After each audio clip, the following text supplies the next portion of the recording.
Vamos fazer uma prece de abertura, conforme nos foi solicitado, juntos aqui, irmanando os nossos corações e o nosso pensamento, para dirigi-lo diretamente ao coração de Jesus Cristo, nosso Senhor, nosso Pai, nosso amigo, rogando permissão para uma noite de trabalho proveitosa, junto à espiritualidade da Casa Verdade, Amor e Caridade, a quem saudamos e agradecemos a permissão para o trabalho, de modo que todos saiamos beneficiados pelo trabalho dessa noite. Jesus amado, proteja e inspire a todos nós, hoje e sempre, graças a Deus. Então, conversando com o nosso Fernando, ele me disse, não me vá falar de doença e nem de cura, porque toda semana lá na casa a gente só fala de cura. Então, tudo bem, eu falei, então vamos propor um outro tema, que é, na verdade, uma indagação. Você conhece o Centro Espírita? E claro que aqui estamos diante de vários espíritas muito experientes, que conhecem muito bem e fazem o Centro Espírita. Mas falaremos aqui, seguramente, não apenas para os encarnados, como também para os desencarnados que nos ouvem, bem como falaremos também, eventualmente, para alguém que pela primeira vez ou segunda se aproxime de um trabalho espírita. Seja como for, o nosso objetivo no tempo que temos é abordar essa fonte de luz na Terra, esse caminho, essa ponte entre a Terra e o céu, que é a casa espírita. Então, se nós formos nos recordar, se nós fôssemos indagar as pessoas na rua sobre a casa espírita, ouviríamos várias definições, seguramente, que nada dizem com um trabalho espírita. Mas isso se deve a mil fatores, eu não terei tempo para explorá-los, mas o que importa para a gente é divulgar que o Centro Espírita, que a Casa Espírita, na verdade, é a casa de Jesus, é a casa de Allan Kardec. E isso precisa ficar muito claro na difusão dessa mensagem. Nada contra outros rumos, outros agrupamentos religiosos ou esotéricos com os quais somos confundidos, em absoluto.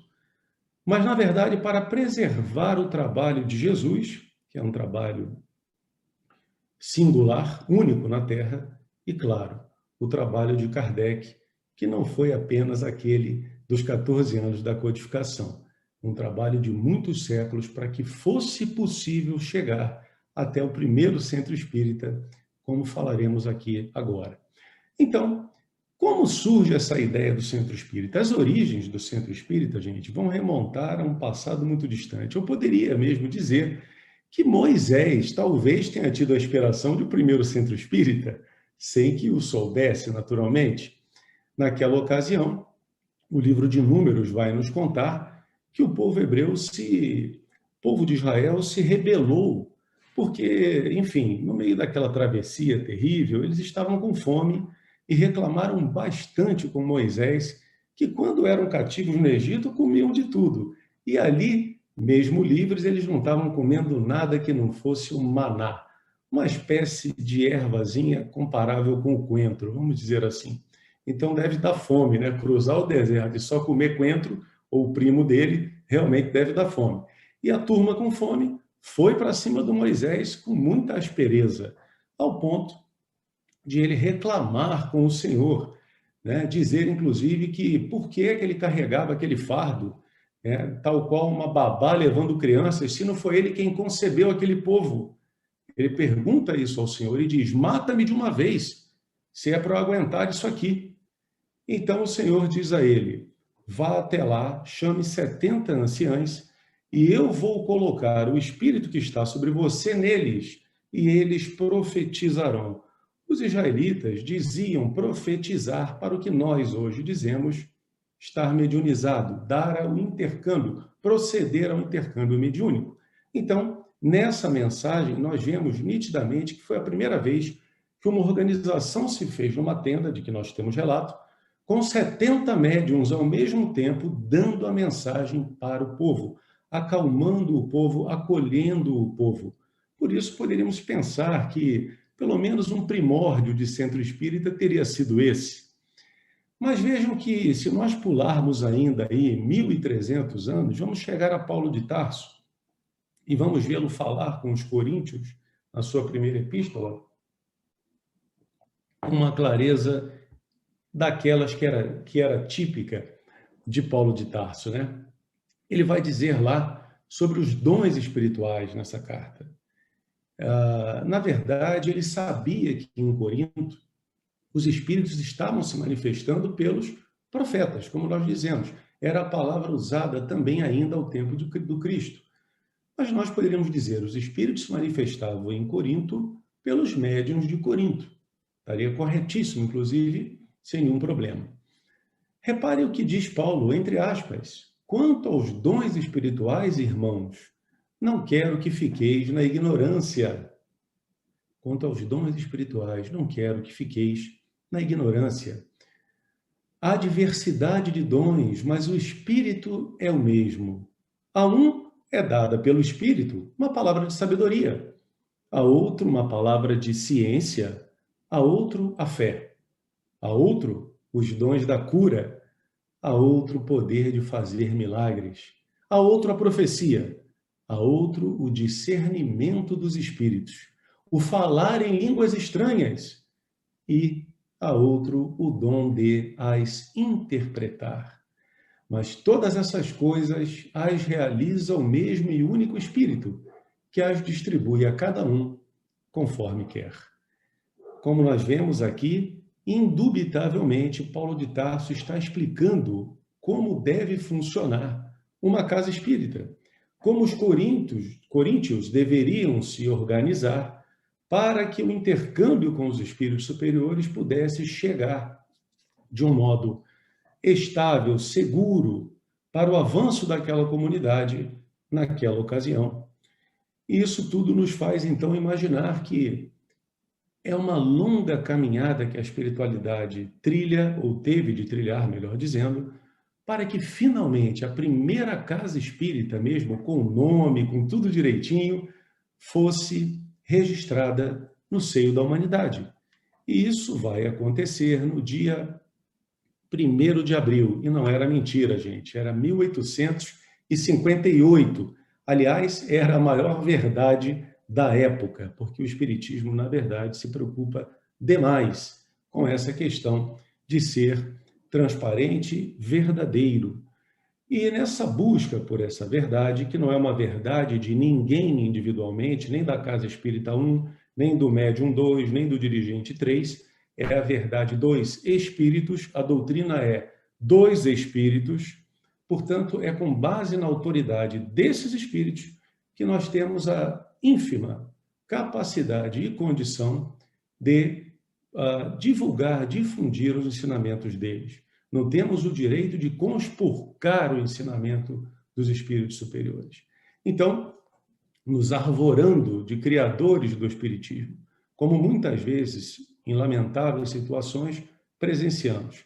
Mas o que importa é, chegamos ao 1º de abril de 1858, e lá no mesmo Palais Royal, aonde Allan Kardec havia, em 1857, naquele 18 de abril, então, portanto, há quase um ano, lançado o maior tratado de paz, de amor e de verdade que a Terra já teve acesso, pelas mãos de um homem, que foi o Livro dos Espíritos.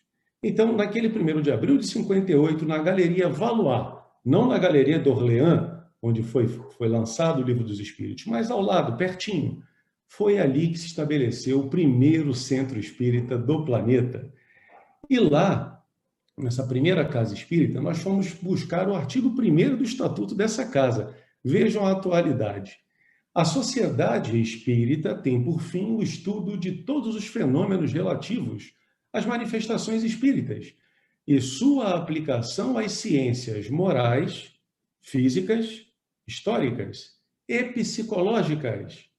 As questões de política, controvérsia religiosa e economia social lhes são interditas, lhes são proibidas, disse o codificador.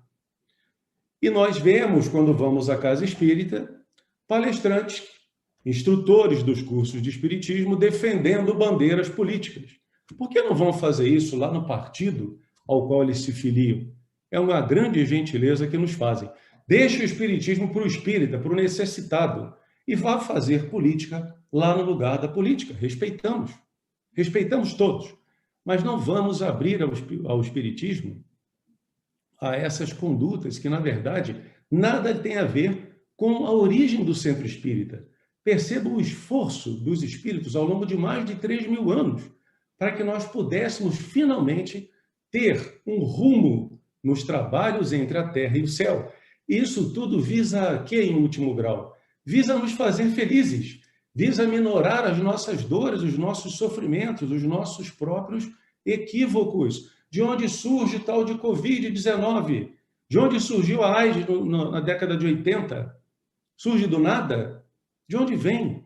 Claro que não vamos explicar aqui também, mas remetemos os nossos irmãos à leitura, por exemplo, de Manuel Filomeno de Miranda, um livro recentemente escrito por Divaldo Franco, que vai explicar as origens, por exemplo, do bacilo fluídico que gerou aí essa pandemia que nos visita.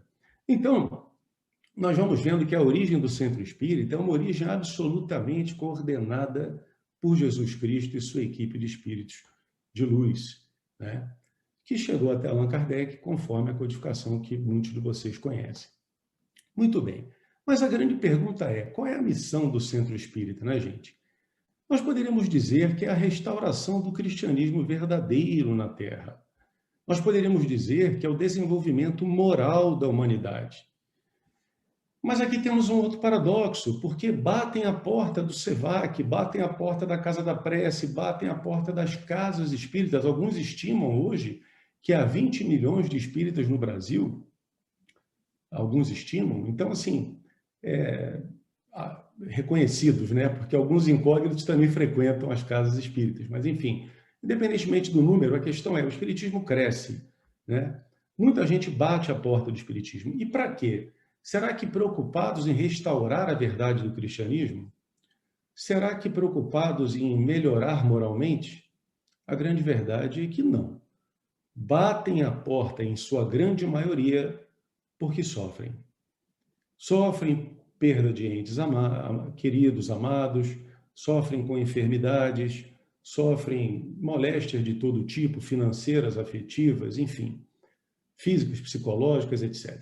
E, claro, espirituais. Mas os espíritos do bem operam naquele coração sofrido exatamente naquela oportunidade a chance da mudança, a chance de abrir os olhos para aí sim o cristianismo verdadeiro chegar àquele coração. Os homens de ciência, depois do século XIX, muitos deles chegaram a consagrar a morte de Deus, porque, através do estudo das ciências, o racionalismo exagerado freou, refutou aquele Deus que era até então conhecido. Mas o Espiritismo vem restaurar o Deus generoso, o Deus bondade, o Deus inteligência e amor infinitos. E isso é restaurar a função do Cristo na Terra. Portanto, há muito trabalho para todos nós, queridos irmãos. Temos de arregaçar a manga e trabalhar muito, porque falta muito ainda para que a Terra seja verdadeiramente cristã. E como é que nós vamos fazer isso? Pulverizando nossos centros espíritas, acolhendo em cada esquina, em cada bairro, em cada cidade do país e do planeta, com o tempo, se Deus quiser, aqueles que necessitam dessa modificação. Chegam pela dor, não há problema, mas vão aumentar a sua capacidade de amar, porque vão entender o que é amar. Afinal de contas, nós usamos a palavra amor à torto e à direito, mesmo que não signifique também amor. Não tem problema, falamos do espiritismo quando também não tem nada a ver com o espiritismo. Então, nós precisamos colocar as coisas no seu devido lugar. O centro espírita está aí para isso, basicamente, né? Para isso. Então, nessas funções que o centro desempenha, nós podemos destacar algumas aqui. Como batem a porta da nossa casa para resolver os problemas cotidianos, muitas vezes, se for um problema de doença, o centro espírita é um hospital. Se for um problema de instrução, de querer aprender, uma deficiência no aprendizado do evangelho, o centro espírita é escola. Se for uma fragilidade, uma insegurança, o centro espírita é abrigo. Se for também o desejo de se sentir numa religião, o centro espírita é templo.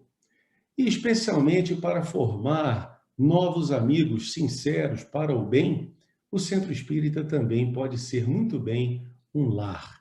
Então, são várias as funções da casa espírita, são muitas, e nós devemos cuidar de cada uma delas com muito carinho e com muito zelo, porque essas funções não são nem nossas, elas são da espiritualidade superior. E se estamos aqui, já é o bastante para estarmos muito felizes com o trabalho que nos é dedicado ou destinado. Então, foi o próprio Allan Kardec quem disse, na codificação, que o centro espírita teria por funções o estudo, a prática da doutrina espírita, o serviço assistencial a pessoas com dificuldades e também aos espíritos sofredores. É muito importante nos lembrarmos dos espíritos que sofrem. Os não espíritas não têm o hábito, por exemplo, de orar, vibrar pelos antepassados. Que coisa maravilhosa ser grato pelos nossos antepassados, aos nossos antepassados. Porque se somos o que somos hoje, certamente alguém traçou o caminho que nos permitiu chegar até aqui também, como estamos traçando das gerações que nós teremos na descendência. Portanto, é muito importante que nós amemos os antepassados, lembremos-nos deles com carinho, e vamos aprender isso também na casa espírita. Aqueles espíritos que estão sofrendo, batem a nossa porta e dizem, ninguém ora por mim, ninguém lembra de mim. E nós ficamos entristecidos, compadecidos com esses irmãos. É a nossa tarefa, sim, também acolhê-los. Então, a nossa casa, como dissemos, uma ponte entre a terra e o céu, para cuidar dos sofredores da terra e para auxiliar também os sofredores do plano espiritual. Então, essas funções seriam, repetindo, o estudo e a prática da doutrina espírita, o serviço de assistência àqueles que têm dificuldades, encarnados ou não, e a orientação fraterna a todos os interessados. Aqueles que nos procuram por curiosidade, pedindo um conselho, temos sim o dever de orientar fraternalmente. O nosso Herculano Pires fez um belíssimo trabalho aqui no estado de São Paulo. Ele teve a ocasião de dizer: a obra de Kardec é estudada com maior rigor metodológico na casa espírita. Opiniões pessoais, palpites, livros mediúnicos de conteúdo mistificador, seja quem for o autor, não tem valor para um verdadeiro centro espírita. Então é muito importante, já que temos de estudar a doutrina, há tantas fontes fidedignas de espiritismo, por que indicarmos livros de origem dúbia? Por que indicarmos livros de conteúdo falacioso? Nós temos, só na obra de Chico Xavier, cerca de 500 livros. Olha, dá tempo de ler tranquilamente numa encarnação só. Se nós juntarmos o Divaldo Franco, tem mais 300. Se juntarmos a Ivone do Amaral Pereira, você vai ter mais uns 10 aí também. Então, não falta livro, sem contar, naturalmente, a obra do codificador. Portanto, para quem quiser se divertir, já temos aí uns 800 livros, altamente fidedignos ao Espiritismo. Não precisamos indicar livros de fonte dúbia. Lamentavelmente, sabemos que editoras mal intencionadas têm romanceado histórias e colocado na capa pelo espírito fulano, pelo espírito beltrano, em busca de maiores lucros. Então, é nosso dever, sim, enquanto espíritas, defendermos a bandeira de Jesus e de Allan Kardec. Essa em primeiro lugar. E, claro, por sermos também brasileiros, há um espaço enorme para a obra do Chico Xavier e desses outros, como Divaldo, que ainda está por aí, e Dona Ivone também. Mas vamos lá. Quem são, então, esses trabalhadores da casa espírita? Pensando em alguém que não conheça o centro espírita, pensando em alguém que diga assim, eu tenho muito medo de ir no centro espírita, vai que tem magia lá, vai que tem alguma coisa. Às vezes nos falam assim, Não, o centro espírita não tem nada disso. Aí a pessoa vai e se desaponta. Quando chega no final do nosso trabalho, ela vira para a gente e diz assim, mas é só isso? Mas é só? Mas como assim só? Teve paz, teve oração, teve elucidação do evangelho, mas ela queria o sobrenatural de Almeida, ela queria enfim. E isso tudo não é o nosso objetivo, fazer teatro, não é. Muito pelo contrário, o nosso codificador foi o discreto por excelência. Então, a discrição para nós é uma condição, é um requisito na verdade, nos trabalhos do Espiritismo. Portanto, nessa questão dos trabalhadores, é importante demais percebermos isso, porque alguém que se voluntaria para atuar numa casa espírita já merece o nosso respeito, porque esse voluntário espírita ele tem o dever de assistência para com todos. E a sua remuneração, como disse aqui a nossa presidente, é uma bela remuneração de fato, que é uma remuneração espiritual. Aqui no Espiritismo, o voluntário ele só vai receber amor e carinho, né? Ele não vai receber nada materialmente. Então, em outras religiões respeitáveis, há a paga, às vezes direta, às vezes indireta, através de residências, alimentos, vestimentas, viagens, etc. Para os espíritas não é bem assim. O voluntário é alguém que vai ter de abrir mão do seu tempo livre para auxiliar a casa espírita.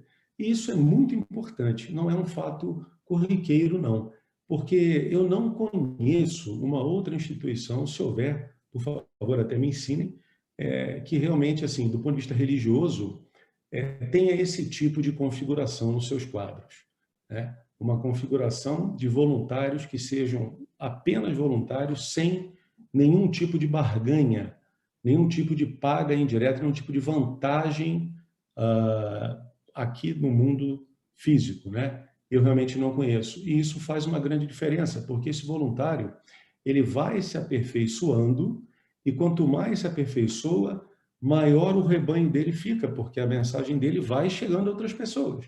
E aos poucos esses outros irmãos vão vindo para a casa espírita, e aos poucos vamos conseguindo o objetivo para os quais fomos criados, enquanto casas espíritas, que é reformar moralmente a humanidade.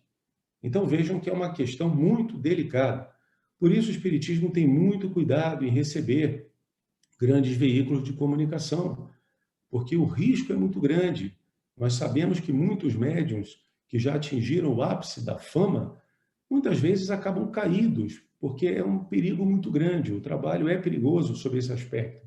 Nós, se nos envaidecermos, vamos trazer dificuldades para a nossa casa.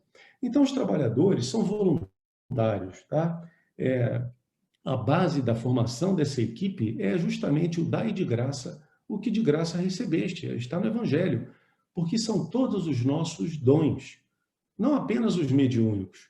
A nossa palavra pode confortar a assistência, a nossa prece, o nosso ouvido pode ouvir o necessitado, e essa pessoa muitas vezes não consegue falar com ninguém. O nosso tempo, até mesmo o nosso recurso financeiro pode ser dado por um programa de assistência da Casa Espírita. E, claro, a nossa mediunidade. Então, todos os nossos dons, de graça recebemos sim. Mesmo os recursos, não pensem que fomos nós, que eles são nossos. Eles são meros empréstimos. Tudo que está aqui pertence a Deus. A doutrina nos ensina. Portanto, temos em determinado momento maiores ou menores recursos, mas tem sempre uma finalidade. Se alguém foi mais aquinhoado do que outrem, tem sempre uma finalidade, para que esses recursos tenham convergido para o seu patrimônio. Há uma razão. E os espíritos superiores estão observando o que fazemos com isso tudo. Todos os nossos dons de graça recebestes, de graça dai. É isso que faz o trabalhador da casa espírita. Portanto, é uma casa muito diferente, realmente. Temos vários serviços no centro espírita, ao molde, à lembrança do cristianismo dos primeiros séculos. Isso é muito interessante, porque, por exemplo, poderíamos citar o ensino puro do Evangelho, as vibrações, as preces por encarnados ou desencarnados, o trabalho de passes, o estudo da doutrina dos espíritos, que precisa haver dentro das casas. Eu fico muito triste quando vou a uma casa espírita que pouco trabalho doutrinário ela defende. Isso, graças a Deus, tem mudado. Eu tenho percebido que tem mudado pelas minhas andanças. Cada vez mais vejo casas mais doutrinárias, o que é fantástico.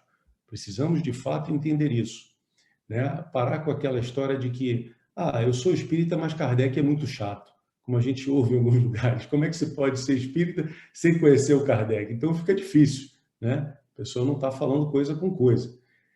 Outros serviços, assistência aos necessitados e, claro, os serviços mediúnicos. Esses serviços mediúnicos, eles foram, para quem nos ouve aqui pela primeira vez, talvez, para quem tem medo da mediunidade, para a gente encerrar esse assunto de uma vez por todas, o serviço da mediunidade foi abençoado e defendido por ninguém menos que Jesus Cristo. Em várias passagens, o Senhor pregou a mediunidade. Como nós vimos Moisés defendendo-a, vai ser Jesus quem vai homologá-la na terra. Por exemplo, rapidamente aqui, no livro de Mateus, vamos encontrar aquela passagem em que Jesus pergunta aos discípulos quem ele era. Quando Pedro responde, tu és o Cristo, filho do Deus vivo, Jesus não deixa passar a oportunidade do ensino. Segura Pedro e fala, quem te revelou isso não foram teus ouvidos, né? Mas foi exatamente uma revelação mediúnica, com outras palavras, é o que Jesus diz a ele. Então, Jesus mostra a inspiração mediúnica naquele momento. Mais adiante, Jesus vai ao Tabor, sobe, recebe Moisés e Elias, transfigura-se. Eles se materializam à frente de Pedro, João e Tiago. Jesus permite a visão da mais absoluta mediunidade no fenômeno e permite o registro evangélico. Também com Mateus, mais adiante ele vai a Gadara ou Gerasa, como alguns dizem, encontrar um obsediado, muito obsediado, num cemitério, e ao expulsar os espíritos impuros, dialoga com os espíritos à frente de todo o povo. O que acontece com Jesus por deixar o homem limpo, que era um sofredor terrível, é que o povo da cidade o expulsa. Então, essa tem sido a caminhada da mediunidade com Jesus. Faz-se o bem muitas vezes, mas muitas vezes não se é entendido. Claro que muitas vezes se é. Mas até isso estar homologado, todo mundo compreender que não se trata de magia, é um trabalho que está em nossas mãos. E por fim, Jesus disse a todos os discípulos, expulsai os demônios, ressuscitai os mortos, curai os doentes, como que convidando a todos para esse trabalho extraordinário, que é o trabalho da casa espírita. Mas, já estou me aproximando aqui do fim, estou controlando o relógio, podem ficar tranquilos, mas nem tudo são flores também na mediunidade, porque a casa espírita também tem os seus escolhos, os seus obstáculos, que não são poucos, porque, afinal de contas, nós somos seres em evolução, temos muitas virtudes, mas ainda temos, eu sei que ninguém aqui na live, com certeza, mas alguns encarnados têm alguns pequenos defeitos, a gente sabe. E quando isso se aproxima da casa espírita, o que acontece, gente? Na verdade, é o que nós chamamos de infiltração, né? Essa infiltração dos espíritos que querem, que são detratores de Jesus, que são detratores de Kardec, que não querem que nós avancemos moralmente, às vezes individualmente, às vezes coletivamente. Eles podem se infiltrar na casa espírita. Então, precisamos curar essa infiltração, tá? E é um trabalho coletivo, né? Precisamos ter muita atenção à fraternidade e à nossa conduta em todos os momentos, mesmo fora do centro espírita, evitar que nós sejamos envolvidos em polêmicas. Precisamos daquela discrição de Kardec, mesmo fora do centro, para que a nossa casa permaneça tranquila, sem ser infiltrada. Recomendamos aqui a leitura, para aqueles que ainda não fizeram, do best-seller escrito pela irmã Nora, pelas mãos do querido Emmanuel Cristiano, Aconteceu na Casa Espírita, que vai contar detalhadamente como uma falange de espíritos perversos, sofredores, se infiltraram numa casa espírita, dificultando muitíssimo os trabalhos lá dentro, dando muito trabalho para os dirigentes. E nós vamos lembrar, então, falando de tudo isso, para encerrarmos a nossa fala, de um episódio acontecido aqui no Brasil em 1927. Já que falamos de casas espíritas, vamos lembrar da primeira casa espírita de Pedro Leopoldo, do Luiz Gonzaga, como é que começou, o primeiro centro em que o Chico Xavier trabalhou.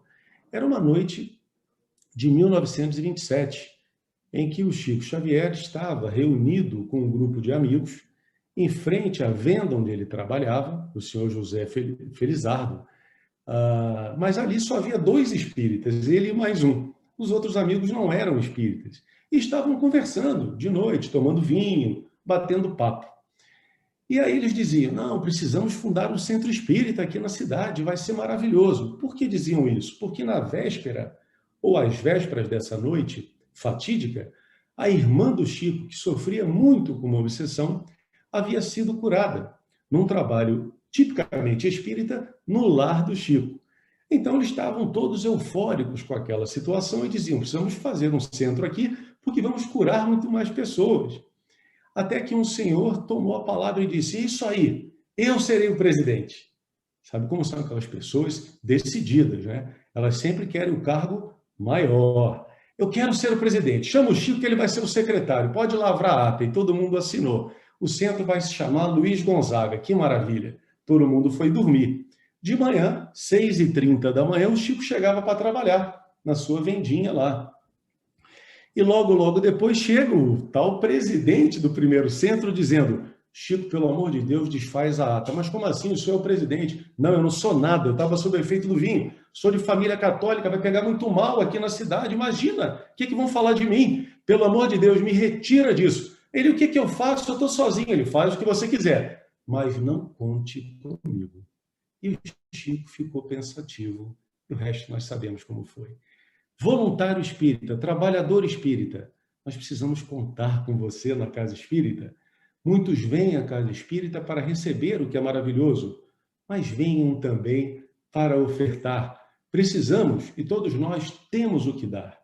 Portanto, a nossa conclusão, se nós conhecemos ou não o centro espírita, muito basicamente é que a reforma moral que nós tanto precisamos, ela vai exigir de nós o conhecimento de nós próprios, quais são as nossas responsabilidades, quais são as nossas funções. Se não analisarmos isso, não vamos melhorar moralmente, vamos ficar que nem aquele papa-passe.